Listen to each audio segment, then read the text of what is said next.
I've been investing in real estate since 2004. I met a guy that was doing it. Last year, we closed 8 deals, $212 million in real estate, and just over 1,400 units. This year, I believe we'll do 10 to 12. I would see the fund managers or the sponsor would get their fees first, and then I would get the leftovers. And I always felt like that was backwards. I've lost 4 years of cash flow. It's gone. I feel like I'm in the absolute prime of my life. I have spent the last 20 years building my knowledge base to get me to this position I'm in right now to be able to help a ton of people.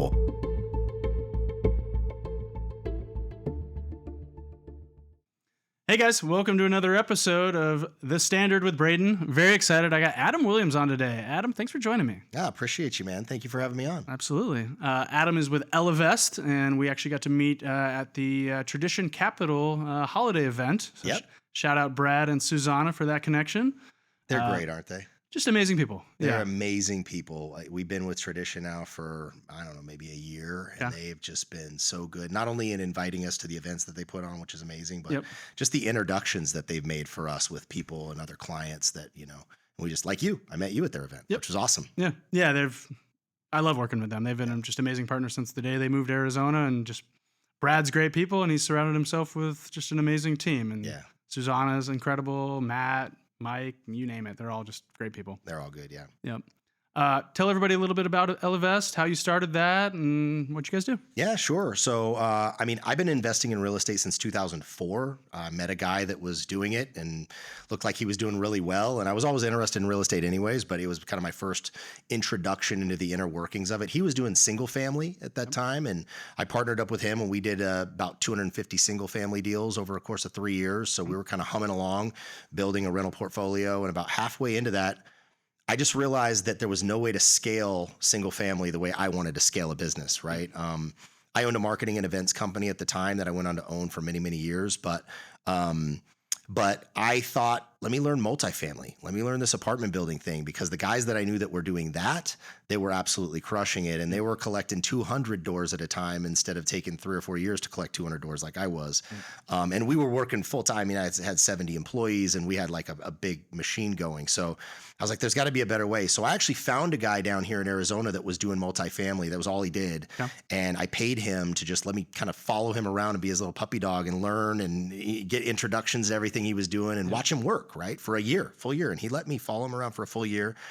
And my goal at the time was, I'm going to go acquire 10,000 units in 10 years, and I'm going to be off I'm done. I'm going to sail off in the sunset, right? And about late 2007, when I was getting ready to kick it off, the bank stopped lending money. So put a little chink in my chain, unfortunately. But what I did, I still had my business that I was running, and I was doing relatively well. And I had my my single family portfolio, right? Yep. So I had some experience there, and it was going well. So I just started investing in other operators' multifamily deals, other syndicators, other fund managers, other people that were doing it. I said, well, I'm not going to go buy buildings right now, but let me just invest passively as an LP. And I started doing that. And I went on to do that while I was running my company for like 15 years. Okay. And then when COVID hit, we were doing large scale events in Las Vegas in my event company, like 2,500 person events. Wow. And what kind of events? They were like conferences, trade shows, stuff like that. And all of a sudden Vegas was shut down and the world was shut down and nobody was doing conferences, not 2,500 people in a room. So my business was, again, just over right then. So my wife looked at me, we were really good financially because of the investments we had made. And so that was great, but we're builders, right? And we're like, what are we going to do? And she's like, we should just build a private equity firm and go do this multifamily real estate thing that you wanted to do, a decade and a half ago anyways. Yep. So in 2022, we built Elevest Capital. And all we do is we raise capital. We partner with operators that I personally invest my money with that bring really good, solid deals, and they have solid track record. And we do Class B value add multifamily deals, 80s, 90s, 2000 vintage.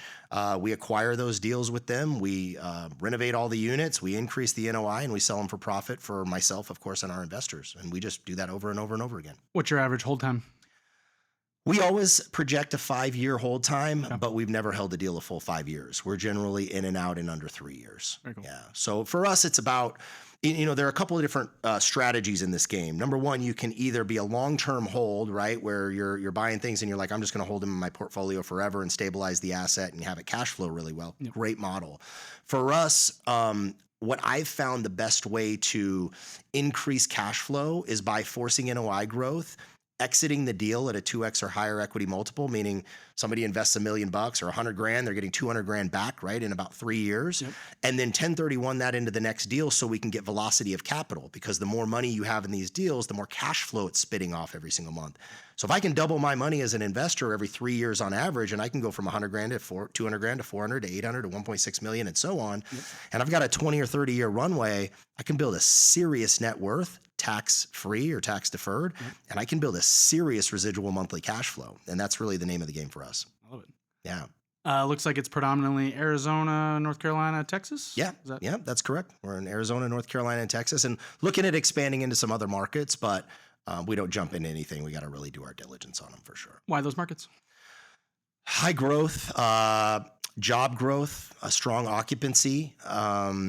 Definitely like markets that are landlord friendly, right? We're not going to go into anywhere where it takes a year to get. I was talking to a guy day before yesterday that I met at a conference, and they only invest in, they live there, so they invest in their backyard, but they only invest in Washington, D.C. Yep.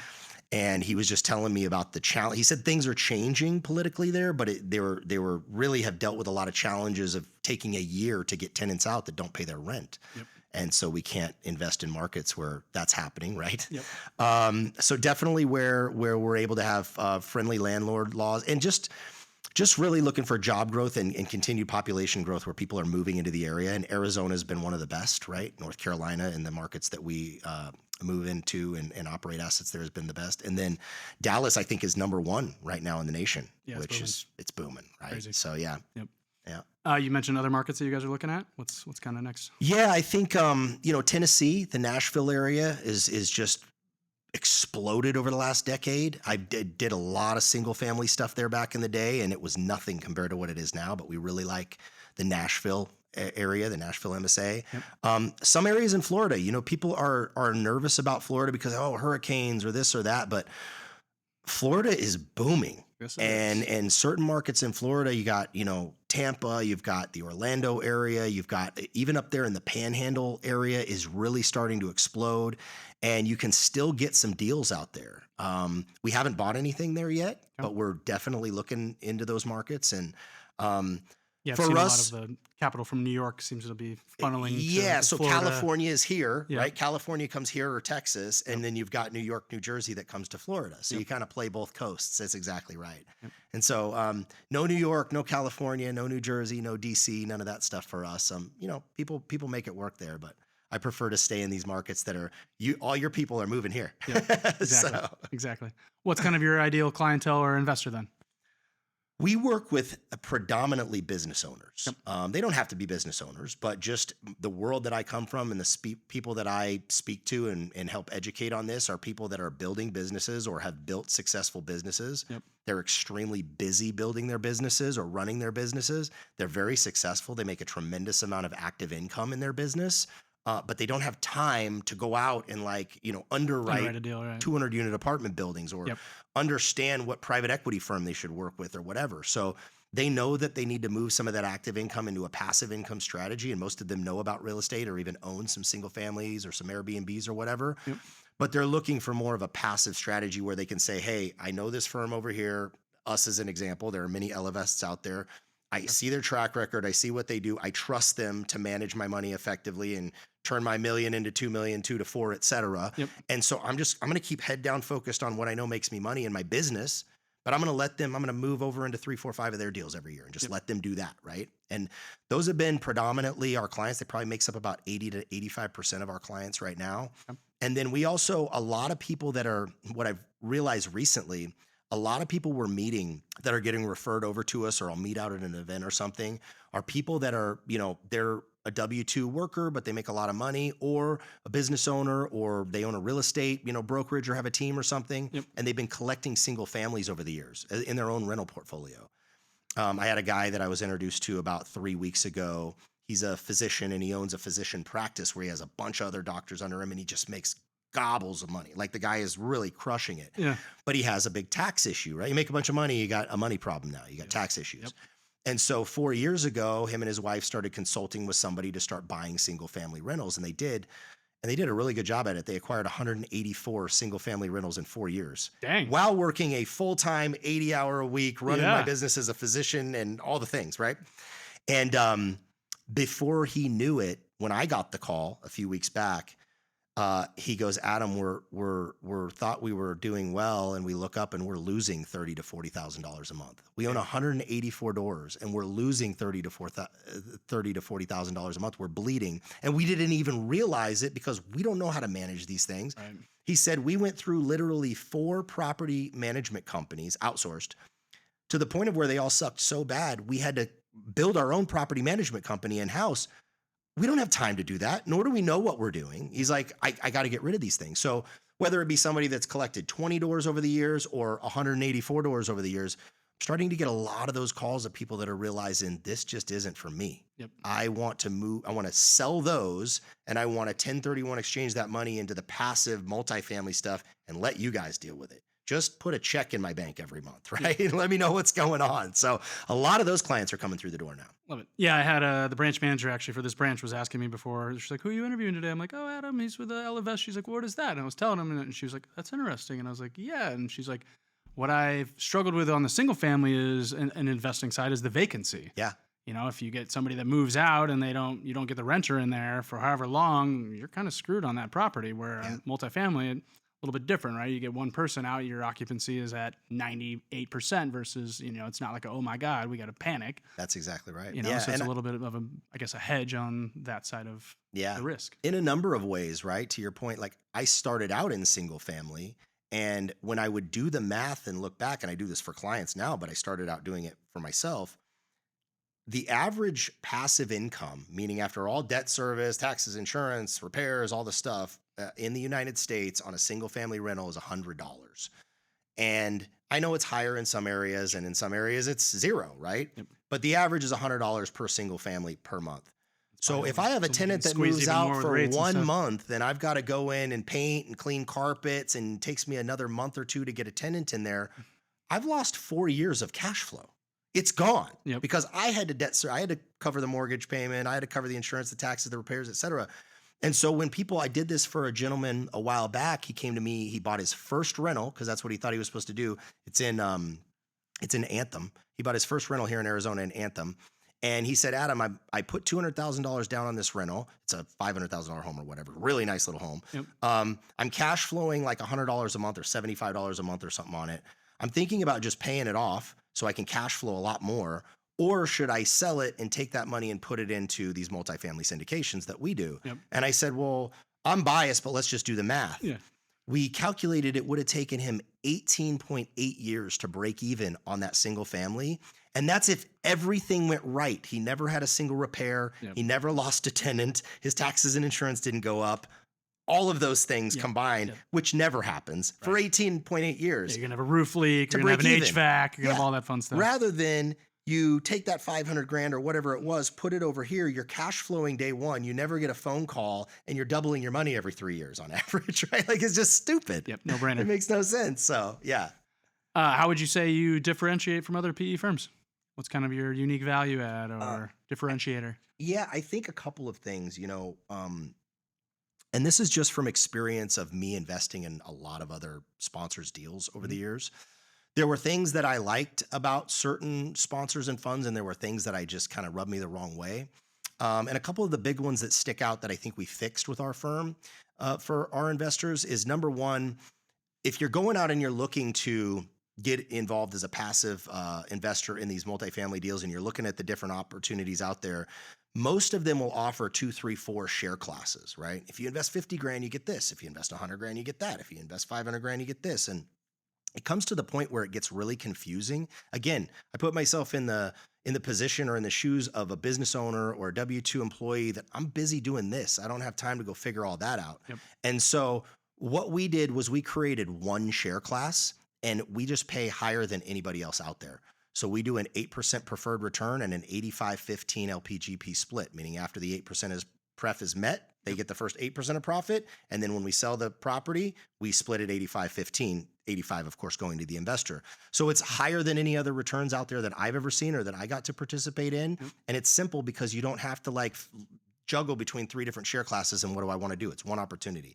And I literally invest in every single deal alongside my investors. I get the same thing everybody else does. So I don't give myself anything special, right? I do exactly what you guys do. So there's that. And then the other thing that I saw, most of the deals that I invested in, not all, but I'd say 90+%, I would see the fund managers or the sponsor would get their fees first, and then I would get the leftovers. And I always felt like that was backwards, right? So what I did is with Elevest, we flipped it upside down.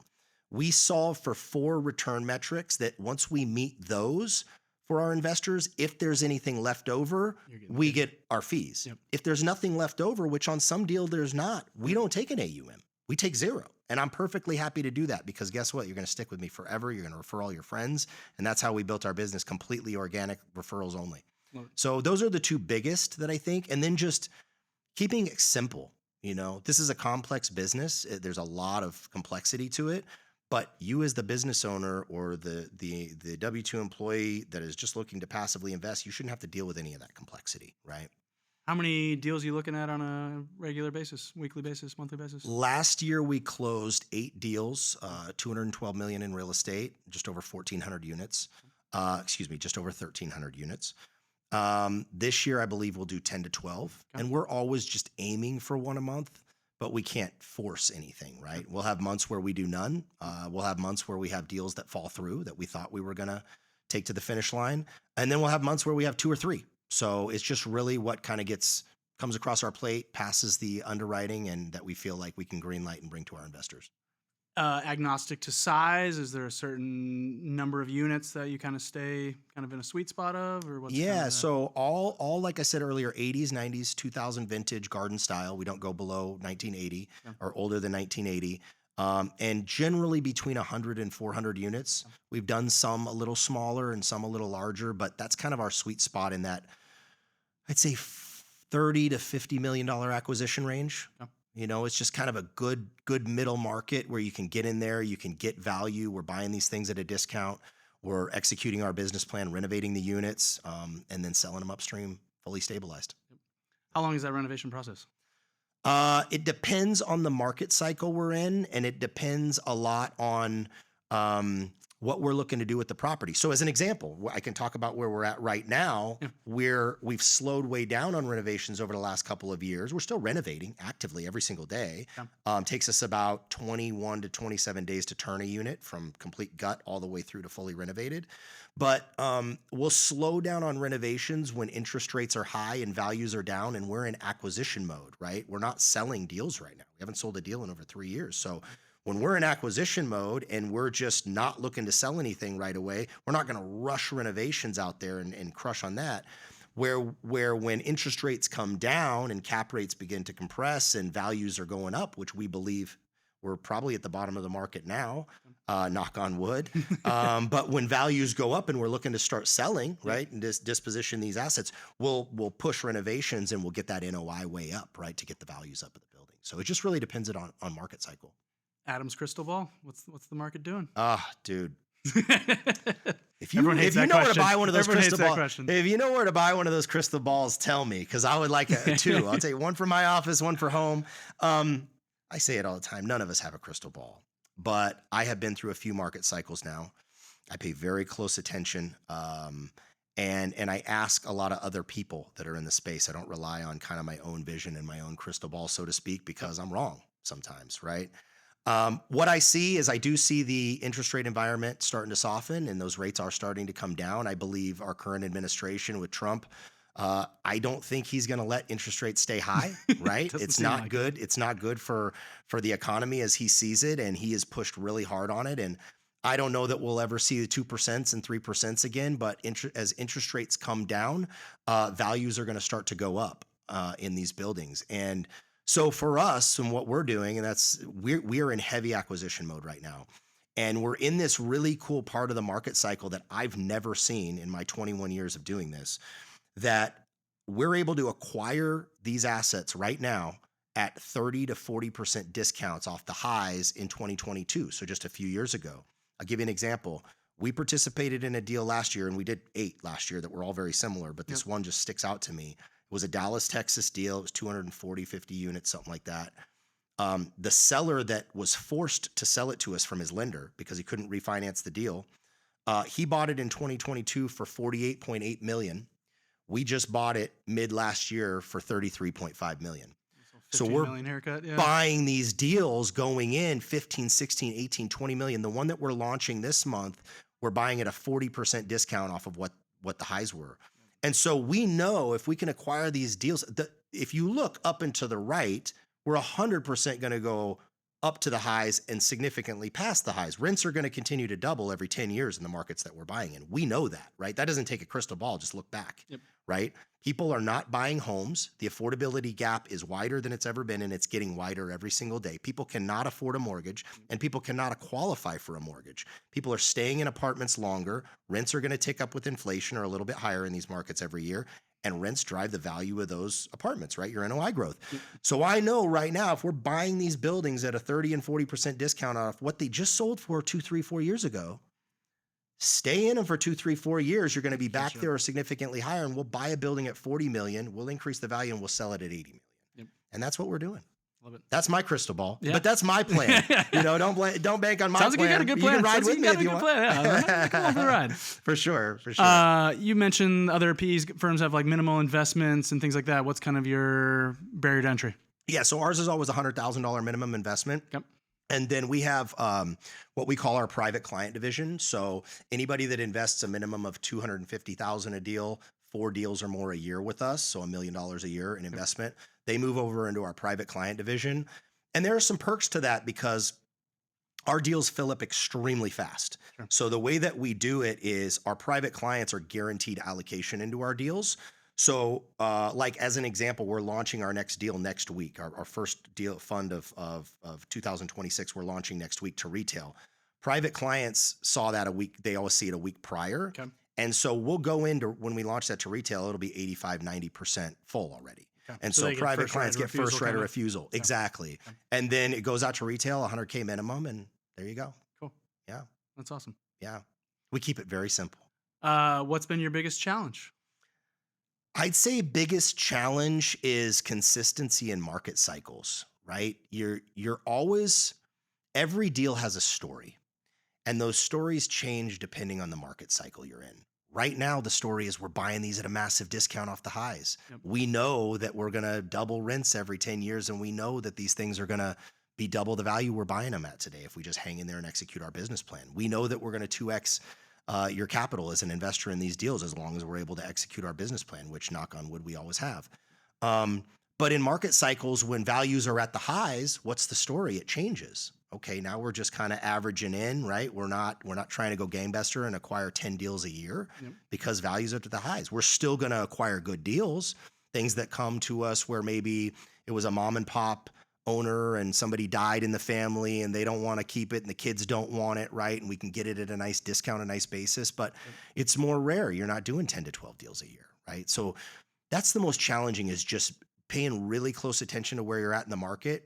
If we look back at 2021, 2022, a lot of the operators that were buying in those markets and just throwing money at the wind, they're not in business anymore. They're gone. Yeah. Because they weren't paying close enough attention. So knowing where you're at all times in real estate is it's imperative to success. Yeah. Yeah. I love that you have the long-term outlook on it, because that's right. Everything, everyone thinks you're going to make fast money in real estate, and you can, but it's definitely more of a long-term play regardless. And I always say that it's time in the market versus timing the market, right? You nailed it. Same thing with the stock market. It's the same thing. Like, everyone thinks they're going to jump in and time it and pull out their money and make a killing. It's just not the reality. It's how long you have it in there, kind of thing. That's why 98% of traders lose money. Day traders exactly. lose money, right? Exactly. I tell everybody, if you have depending on where you're at in your life, right? We have clients that are 25 and clients that are 85. But if you have a 10, 20, or 30-year time horizon, especially the longer you get up in there, and you can consistently invest in this asset class for 10, 20, 30 years,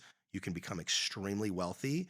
And now when you go to retire, you're going to actually have more money to spend every year rather than the traditional 401k where you have less money to spend every year, because the passive income increases as we continue to double money in 1031 into the next deal. So it's the long haul, like you said. You got to be patient. You are not going to get rich in a day in this game. This doesn't happen. 5 to 10 years from now, what's Elevest look like? I believe we'll quickly get to raising $1 billion a year. We're all retail capital right now, so no institutional capital. Okay. We've started working with some smaller family office, just really testing with them, some smaller independent RIAs. But I believe we'll go full fledged into institutional capital as we mature as a firm. Yep. And I still want to work with retail capital. I think that it's an extremely underserved market and they need it the most, right? So I'd like to have 2 lanes running really hard, both institutional and retail, Yeah, and $1 billion a year minimum in new equity under management. I love it. Yeah, What's some stuff you got on the personal goals for yourself? dude.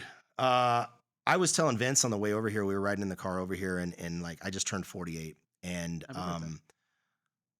life is incredible when you get to that mid 40s and you start looking back on what was important to you when you were in your 20s and 30s versus now. I can't speak for anybody but myself, but I would say we have more conversations in here with ourselves every day than we have with everybody else combined, right? And I feel like I'm in the absolute prime of my life. I feel like I have spent the last 20 years building my knowledge base to get me to this position I'm in right now to be able to help a ton of people. Yeah. And my number one goal is just to start educating and educating and educating and helping people really understand, what do I need for my retirement? Because if you ask people, most people have no clue. Yep. What do I really need? Not a number out of the sky. And B, how can I get there? And I believe this can play a really big role in that. So my goal, I'm going to go really big this year. You guys are going to start seeing a ton of me on stages, educating people every chance I get, bringing them into either our world or just getting them educated and they can go do it on their own. I don't care. It's a win for me. So I feel like if I can do that and continue to just, level up my circle, your circle of influence, the people around you, the people that you choose to spend your valuable time with, Yep. that's it for me, man. Meeting people like you, it's awesome. I was just gonna say the same. Yeah, it's Yeah. a testament to kind of again tradition and just kind of the people they've surrounded themselves with, and they had nothing but great things to say about you, and Appreciate said that. you're doing some amazing things. And I definitely needed to get connected with you, so I'm glad that we ended up hitting it off and 100%. got this all together. So Yeah, absolutely, man. I love this and I'm here anytime you want to chat. So love it. yeah. Adam, for everyone that wants to learn more about Elevest, what's the best way for them to kind of do their own research? Sure, they can just go elevestcapital.com. That's the main website. Our phone number's on there. Call in, talk to my team, get a call with me. Would love to just help you. Everybody's at a different point in their journey. So, whether you've never invested in a single piece of real estate and maybe if you're not even ready quite yet, start getting educated, right? Or you've been doing this for a while. I'd love to just chat with you. Maybe you're another operator out there and you own 100,000 units. I'd love to chat with you. I'm always learning too. So call in, talk to us. Thank you, Adam, again. Appreciate you. Thanks for having me. Thanks for sticking around for another episode of The Standard with Braydon, and see you on the next one.